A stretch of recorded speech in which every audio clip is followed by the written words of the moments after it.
Hola, muy buenas, ¿qué tal estáis? Yo soy Gonzalo Alonso y hoy tenemos aquí unas vitrinas con coches de Scalestri, lo que significa que tenemos un reportaje sobre slot. Hoy nos juntamos con David Barreras, un amigo nuestro desde hace ya muchos años, y aquí viene la primera anécdota, ya que yo, siendo un crío, pues ya participé en una de las múltiples carreras que organizaba. Quedaros hasta el final del vídeo porque se viene un reportaje muy interesante.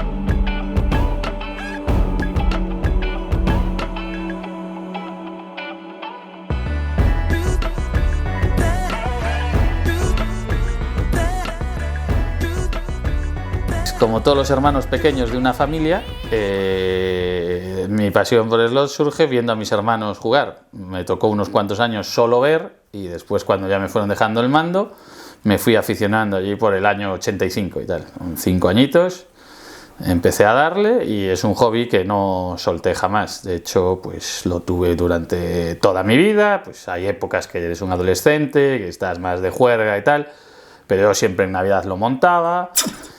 Me lo llevé a la universidad y tuvimos un circuito montado en el piso universitario. Ese primer curso solo sumé un mes de asistencia a clase, pero bueno, al final acabé levantando el curso, o sea que no estuvo tan mal.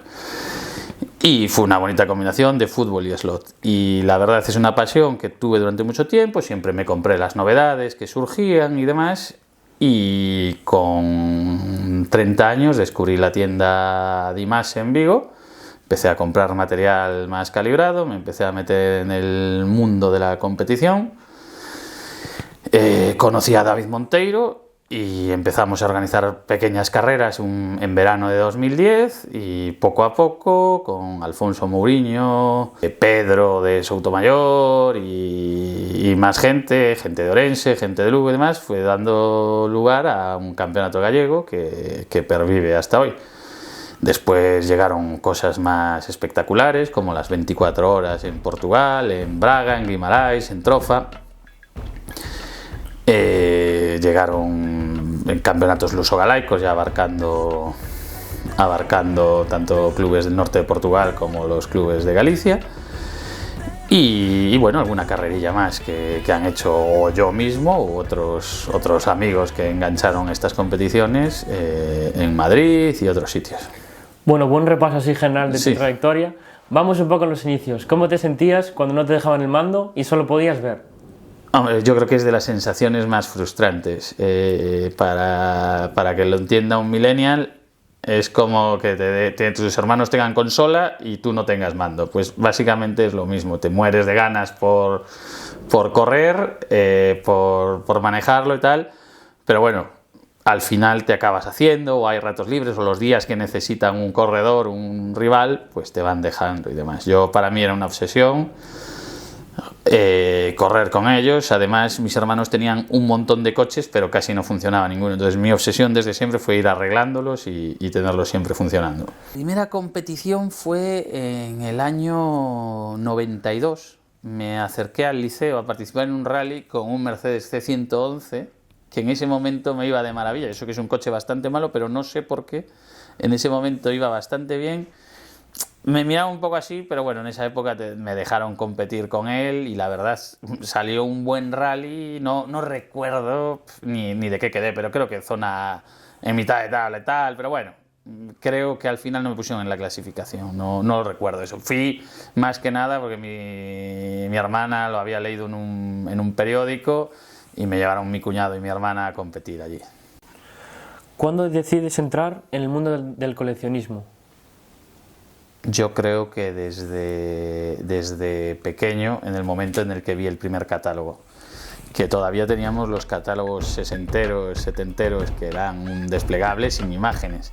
Cuando ya vi el primer catálogo con imágenes y vi los coches que me faltaban, tenía claro que los quería tener todos. Y de hecho, es muy difícil volver a ponerse en esa situación.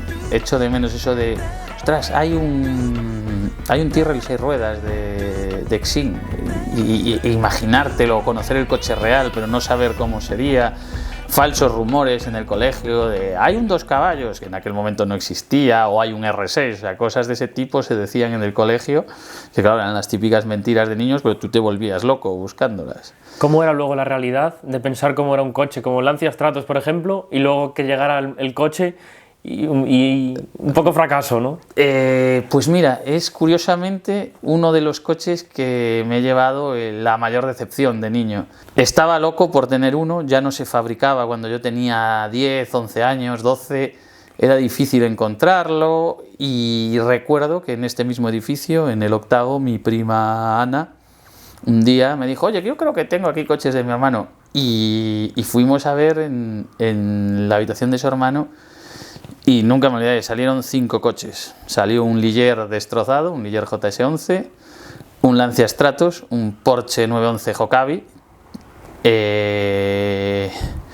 un 956 belga de SRS y el susodicho Stratos Marlboro, que me flipaba, pero era esta versión cutre con que pone Rally Oasis, no sé qué, sin las calcas laterales.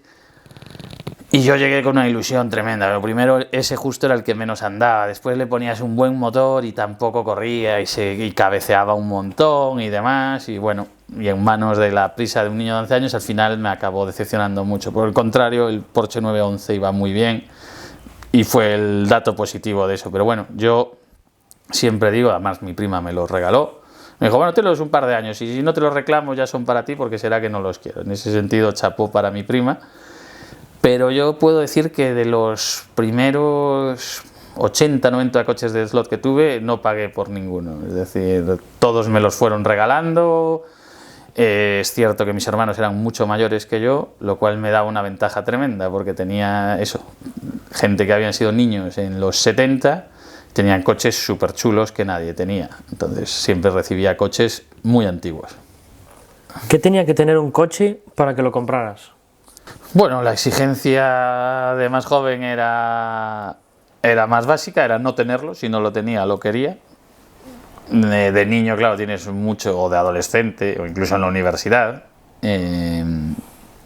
tienes menos dinero y entonces procuras tener un modelo de cara. Lo de repetir decoraciones era casi un lujo, pero algunas sí que repetía. Lo típico, a veces las marcas sacan uno feo y al cabo de un año sacan la decoración bonita, pues lo hacías, pero la verdad que básicamente era tener los que no tenía.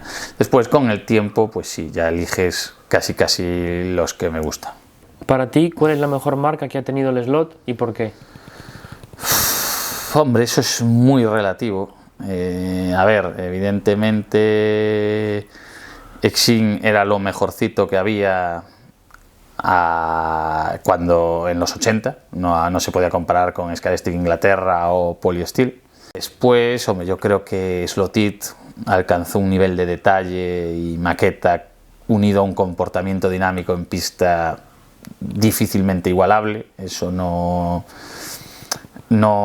hay quien lo discuta. Ha tenido pequeños bajones, aunque yo creo que el último Nissan GT-R Nismo y el Ferrari 512M los van a redimir porque están muy bien hechos y este 512 promete mucho. Thunder Slot tiene un grandísimo nivel de detalle y un grandísimo comportamiento dinámico. Sideways lo mismo y está mejora.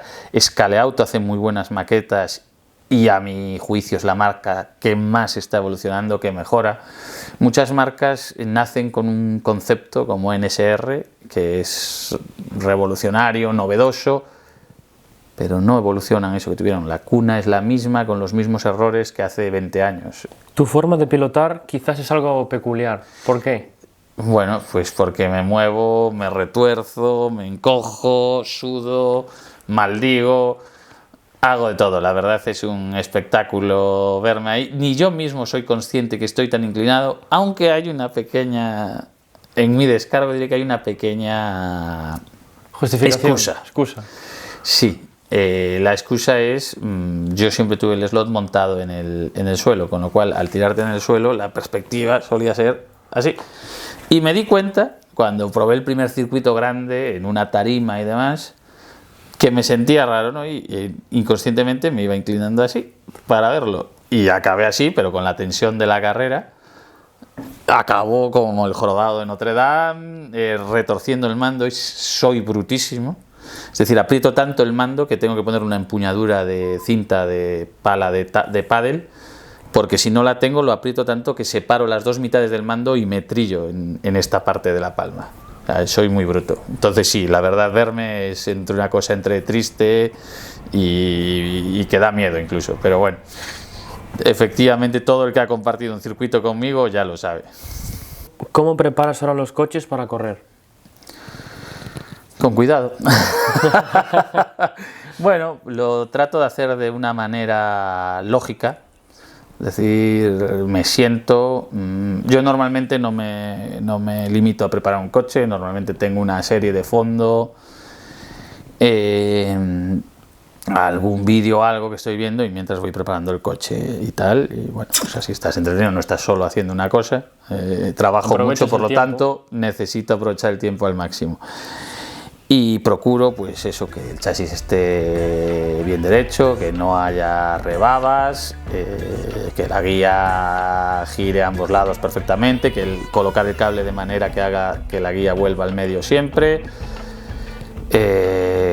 montar unos buenos cojinetes, un buen eje y ajustarlo todo. Y finalmente el tema de ser cuidadoso y de no fiarse de impresiones. En el mundo del slot yo creo que está muy... gente que dice, no, yo coloco este stopper aquí porque reparto los pesos, porque la corona está de este lado, yo pongo el stopper que aquí sería el medio y se nota una barbaridad que va muchísimo mejor. No hay, va muchísimo mejor.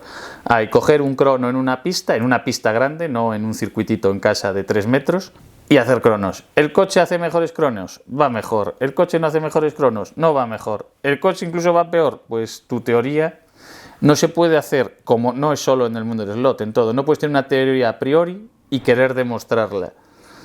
La demostrarás o no, pero tienes que hacer una prueba real y empírica, haciendo que o salgan los tiempos o no salgan. Es decir, yo me fío del crono, no me fío incluso de las... Uy, pues tengo la impresión de que el coche necesita apoyar un poco más. Pues apoya... Ay, pues parece que va mejor y de repente ves el crono y es 2 décimas más lento. Sí, a lo mejor es más fácil de llevar, pero es mucho más lento. ¿Sueles hacer muchas pruebas hasta decir este coche está...? Bastantes. Llega un momento que te emborrachas. Ayer mismo estuvimos preparando las 24 horas de Slot Fans que se van a celebrar en Guimarães. Tampoco hago este tipo de pruebas, no las hago un solo día, porque hay días que estás de mejor humor, o estás más inspirado, o estás menos cansado. Pero o ayer no fuimos capaces de sacarle más rendimiento al coche, o bien... es imposible. O ya va todo lo bien que puede ir. Eso nos lo dirá primero las siguientes pruebas. Tenemos una resistencia nocturna de 6 horas dentro de 12 días. Si ahí va bien, lo habremos hecho bien, y si no, pues tendremos una oportunidad más de corregir errores de cara a estas 24 horas. ¿Cómo se prepara una carrera tan dura con una duración tan larga? Las carreras de 24 horas son extremadamente duras, pero aún así animo a todo el mundo a que participe en ellas, al menos una vez en su vida. Si eres un slotero que te gusta competir en algún club... Yo fui a la primera a los 2 meses de empezar a competir y se lo agradezco muchísimo a Alfonso Mouriño. Salí de allí prometiendo que no volvía a ninguna 24 horas, lo dije en otras muchas ocasiones y ahí te vemos. Y ahí estoy otra vez. O sea, todas las que hemos hecho en el norte de Portugal, y espero a partir del próximo año. Era algo que ya teníamos decidido antes de la pandemia, pero bueno, con la pandemia todo este tipo de cosas se frenan mucho, pero estoy deseando ir a carreras importantes. Ya no, hombre, evidentemente todo el mundo quiere hacerlo lo mejor posible, pero sobre todo la experiencia de ir con un grupo de 5 amigos, que a mí es lo que el slot me aporta.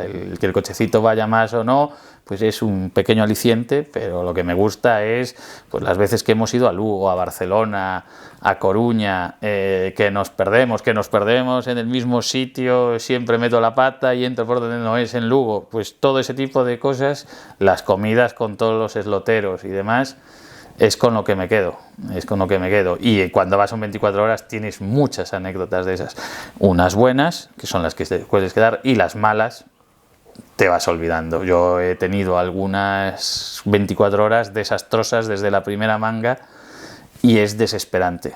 Hemos tenido mangas de carreras de cambiar 3 motores, de coche ir fatal, ser muy inferior a todos, y hemos tenido 24 horas que han salido bastante bien. Yo no he ganado personalmente ninguna, pero bueno, sí he habido algunas donde el coche dio un rendimiento muy bueno, muy bueno.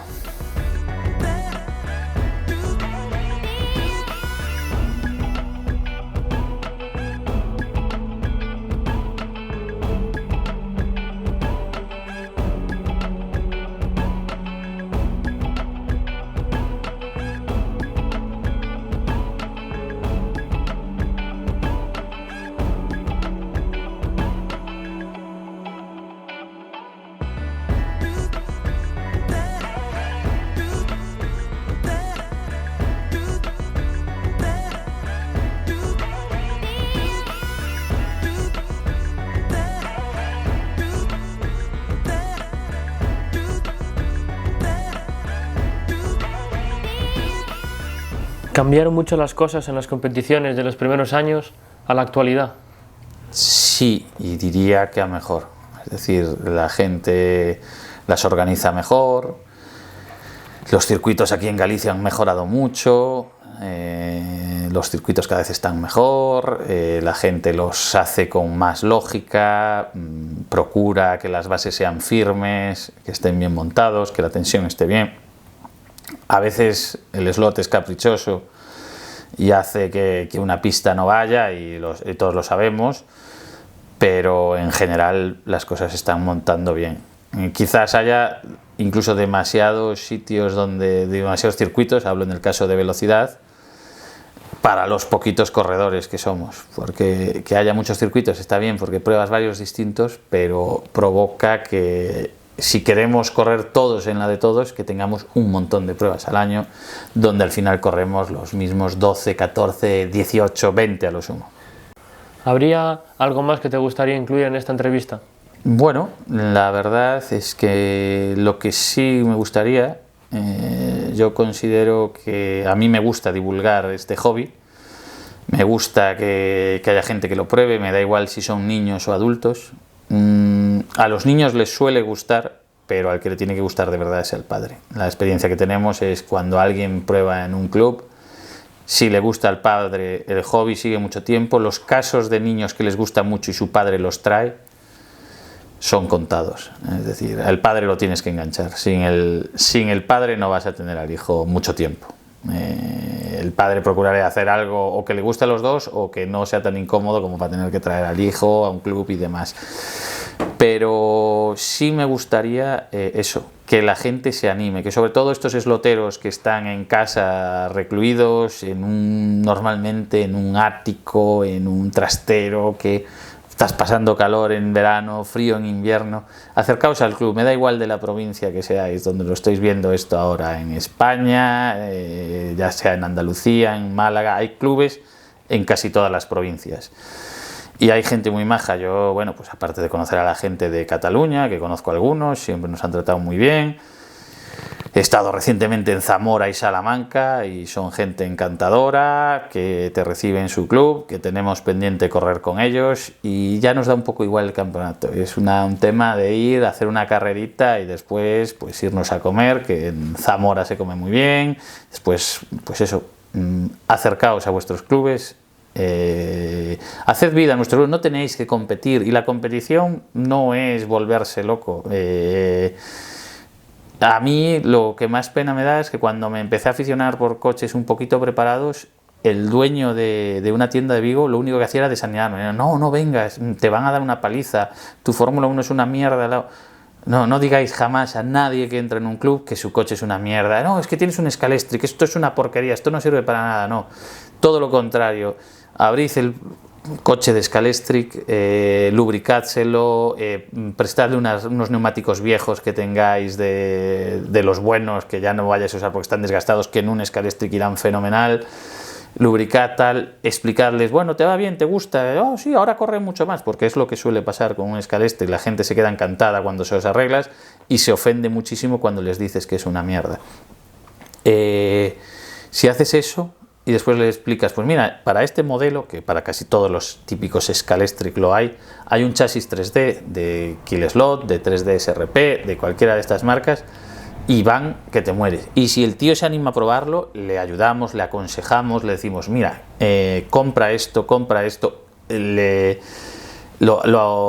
haces una lista de lo que tiene que comprar, se lo das, le ayuda y dices, vente que el miércoles vengo y te ayudo a montarlo, le ayudas a montarlo y así ganarás un slotero. Diciendo que esto es una mierda, como a mí me ha pasado al principio, no llegas lo que a ningún lado. No llegas a ningún lado, te vas porque te están ofendiendo continuamente. Yo tuve la suerte que había un par de personas, Miguel Román, que es un tío cojonudo cuando empiezas porque te echa una mano, te explica, no le importa perder tiempo contigo, y en este caso pues él sí que me echó una mano, empecé a pasar de la gente y fui preparando mis coches y acabé preparando coches muy competitivos, pero también tenía mis hierritos. Entonces animemos a asesorar. La misión de la gente de un club es asesorar al nuevo que entra por la puerta. Acaban de entrar 3 chicos de Porriño en el club.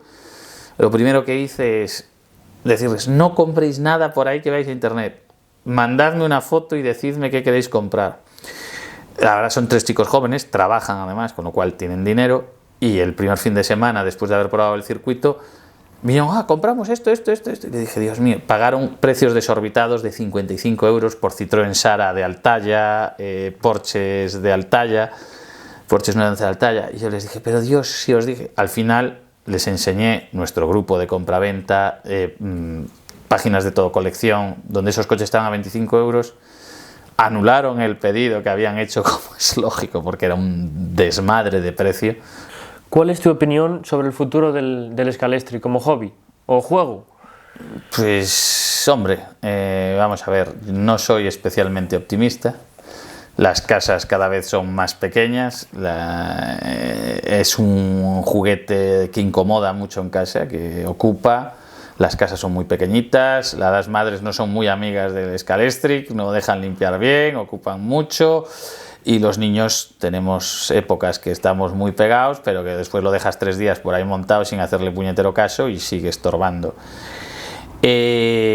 Además, es curioso porque incluso un niño de mi época tenía 6, 8 coches diferentes a lo sumo en su vida, en su infancia, y ahora yo me he encontrado con gente que me vendía circuitos caseros de 2 8s, un 8 y un no sé qué, y tener 18, 20 coches y ver que la mitad prácticamente no se habían usado. Es decir, sí que se regala mucho slot, sí que el slot tiene el futuro ese del regalito de Navidad y tal, que es por lo que existe en carrera. Scalextric, Super Slot, existe por eso, para encontrar ese nicho de ¿qué le regalo a los niños? ¡Joder, el Scalextric es muy chulo! Pero es un juguete difícil de mantener. La gente hoy en día no sabe lo que es un destornillador, coger, abrir, desmontar. Es un juguete difícil que siga teniendo una presencia, y durará el slot como competición y hobby, algo más tal, lo que duremos nosotros, los que tenemos ahora 42 años. Ya no voy a engañar a nadie y decir, no, está como nunca, no. Está muriendo paulatinamente, yo de momento lo disfruto mucho, pero cuesta mucho incorporar sloteros. No hay que olvidar que es un hobby de gente un poco rarita que prefería quedarse en casa dándole unas vueltas a un cochecito, a salir con los amigos a jugar al fútbol. A mí me gustaban las otras cosas también, pero sí me es cierto, el Scalextric fue siempre mi pasión, pero hacía otras cosas, pero para mucha gente era su único refugio, y esa gente es difícil que aparezca en un club donde pueda socializar. Está muy acostumbrada a hacer lo que quiere, como quiere y cuando quiere, por tanto es muy difícil incorporar a esa gente a un club, y por tanto si no hay vida social con el slot, paulatinamente irá desapareciendo. Bueno, David, pues muchas gracias por tus experiencias y tus vivencias. Bueno, gracias a ti, Gonzalo. Te agradezco que me des esta oportunidad de estar en tu canal.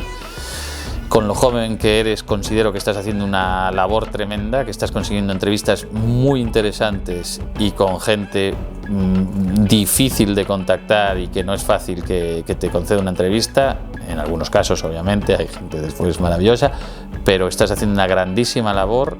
Yo creo que esta experiencia de todo esto que estás haciendo te va a valer en un futuro, te va a ser útil, y yo creo que estamos sacando un periodista del motor muy bueno de ti. Enhorabuena de verdad, porque te lo mereces.